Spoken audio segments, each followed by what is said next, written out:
A.J. Brown has been busy as of late. Today, no different. We'll tell you about the latest honor for the wideout, plus why he projects to go down as one of the best ever to put on Eagle green. Plus, John Clark joins us in the Birds Lounge as we continue to look at what kind of impact the Eagles draft class can make this season. And a pair of Eagles superstars get to show their stuff at the Met Gala. Jalen Hurts and Saquon Barkley will show you their looks coming up a little bit later in our shows. We welcome you here to Birds Huddle, presented by Toyota, the official automotive partner of the NFL, alongside Dave Zangaro. I'm Amy Fadool. I guess our invites somehow got lost to the Met Gala. Oh, no, I just didn't go, Amy. You were busy. Mm-hmm. You and LeBron James. Yeah. Very busy. I talked to LeBron. He said, I'm not going. I said, well, Bron, I call him Bron. I said, Bron, if you're not going, I'm not going either. He's tight. Yeah. He's tight with him. It goes back to high school days. There's some very interesting fashion. You should Google it for some of the fashion out there. But today, A.J. Brown, who was not at the Met Gala, but he was here, busy couple of days, got engaged over the weekend, as we talked about. He was honored throughout the city. First, the A.J. Brown Foundation presented a check by Chickies and Pete's. Brown's foundation supports youth-focused initiatives in underserved communities, partnered with the restaurant there. And then the Philly Service Awards, Brown honored at their first ever Making a Better Philly Changemaker Award. Our Ashlyn Sullivan was on hand, got to speak with the Eagles Super Bowl champ. It's been a couple of seasons since you were traded here to Philadelphia, and I think rarely do you see an athlete dive in as deeply as you have to the Philadelphia roots. Why did you feel the need to dive so deep into Philadelphia, into this new city? Philly has become my home.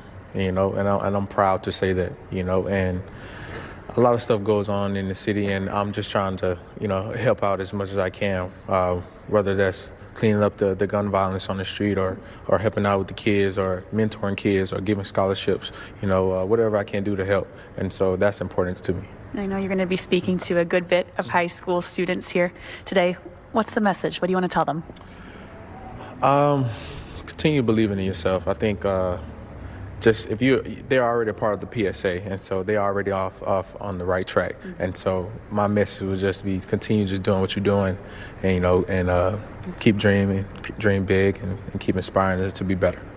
And if I could, it's been a rather big week for you. Yeah. How did the engagement go?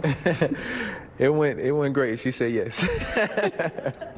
The planning and everything that went into, you have trumped every single man in America with this proposal. What went into that?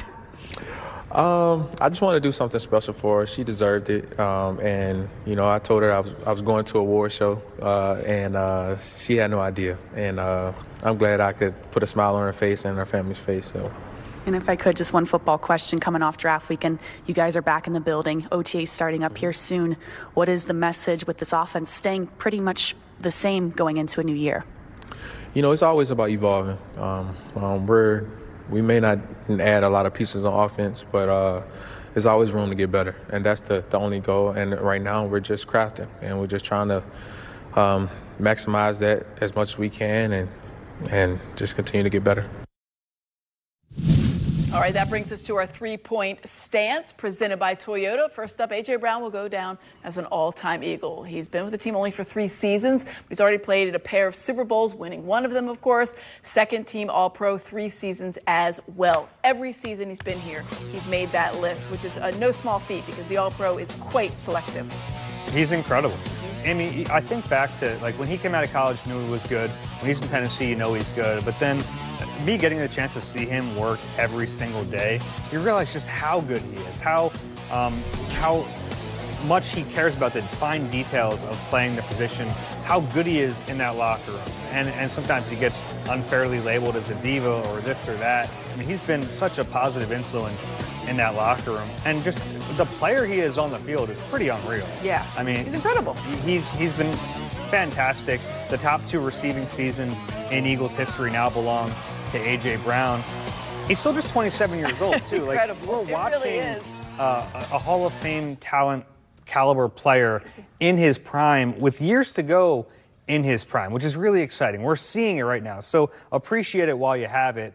And he has a chance to break the Eagles' all-time receiving record. He's under contract for 5 more seasons through the 2029 season. He would need to average less than 1,000 yards per season to topple that. Now, injuries can happen. We know that.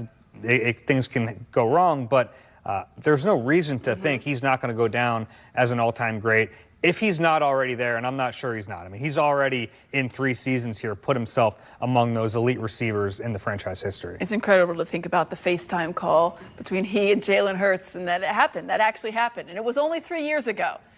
Wow. It's here. He's here, and we're enjoying it every step of the way. Second stance, the Eagles kept their title window wide open. Howie Roseman warned early in the offseason it might be a difficult offseason to stomach because, you know, there's a lot of guys that they couldn't necessarily pay. Key pieces left. Milton Williams, Darius Slay, Josh Sweat, C.J. Gardner-Johnson among those. But overall, Dave, they seem to have replenished quite well, and then they addressed a lot of that, obviously, in the draft. Yeah, look, we knew this was going to be a different kind of offseason. Howie Roseman all but shouted it from the rooftops to let fans know that, yeah, some good players are going to leave, but it was about prioritizing who they just simply wouldn't let leave. And in the offseason, it was a lot of players we knew they were going to keep long-term, whether it was Cam Jurgens or Saquon Barkley, paying those guys early.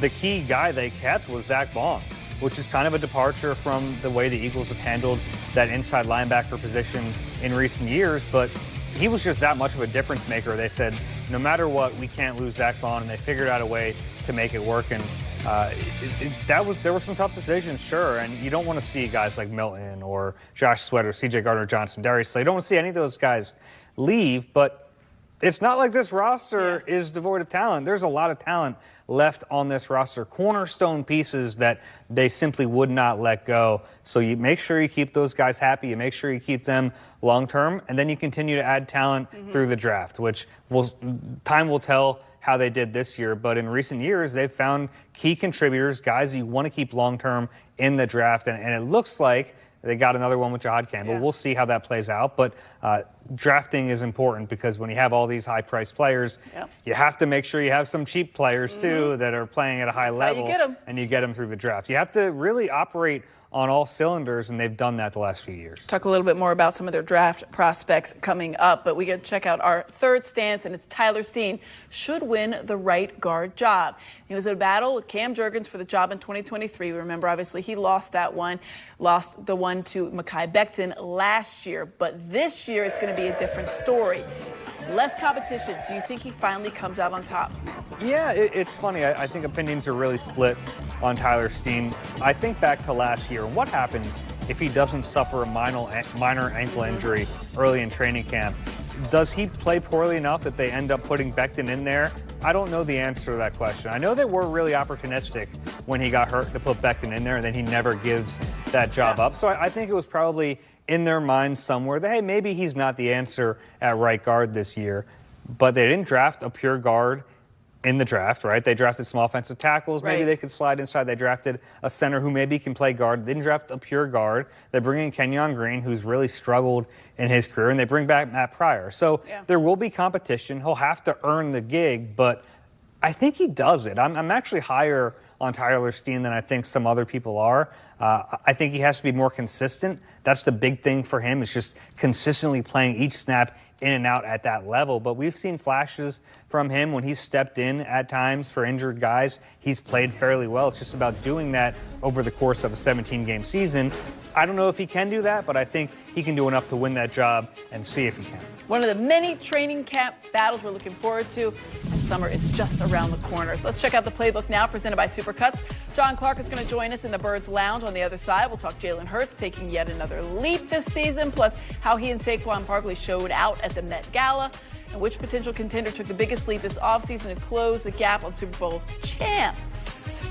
If anybody did. We're going to discuss that and more. This is Birds Huddle, presented by Toyota, the official automotive partner of the NFL. Birds Huddle, presented by Toyota, proud partner of the Philadelphia Eagles and official automotive partner of the NFL.